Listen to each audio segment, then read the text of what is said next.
कोण म्हणतंय की वजन कमी करण्यासाठी बेचव व पानसट असं काही खायचं आहे? वेट लॉस करताय तर मग हा झटपट होणारा भन्नाट मस्त खमंग चवदार मऊ लुसलुशीत असा वेट लॉस पराठा नक्की ट्राय करा. बनवायला खूप सोपा आहे आणि चवीला सुद्धा अतिशय भन्नाट असा लागतो. सगळ्यात आधी वाटण करायचं आहे. खलबत्त्यामध्ये 8 ते 10 लसूण पाकळ्या, 1 इंच आल्याचे तुकडे, 2 हिरवी मिरची, अर्धा चमचा जिरे याचा छान असा ठेचा करून घ्यायचा. एका मोठ्या ताटामध्ये भरपूर असा बारीक कापलेला पालक, तयार केलेलं वाटण, चवीनुसार मीठ घालायचं, अर्धा चमचा लाल तिखट, 1 चमचा भरून धनेपूड, अर्धा छोटा चमचा हळद, अर्धा चमचा बडीसोप आणि 2 चमचा पांढरे तीळ घालायचे. भरपूर अशी कोथिंबीर घालायची आणि छान असा पालक चुरून घ्यायचा.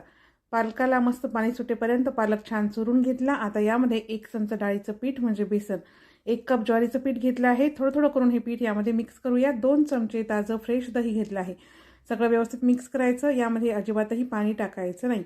तर बघा, 1 कप ज्वारीचं पीठ घालून व्यवस्थित असं पीठ मळून घेतलं. आता लगेचच याचे पराठे करायचे. आवडीनुसार लहान मोठा गोळा घ्यायचा आहे. ज्वारीच्या कोरड्या पिठामध्ये घोळून याचा पराठा लाटायचा. पराठा लाटताना कडेने थोडासा चिरतो, कारण ज्वारीच्या पिठाला चिकटपणा नसतो म्हणून. पराठा लाटून झाला, छान गोल गरगरीत हवा असेल तर एखाद्या डब्याच्या झाकणाने कट करून घ्यायचा. जास्तीचं पीठ काढून टाकायचं. गोल गरगरीत पराठा तयार आहे.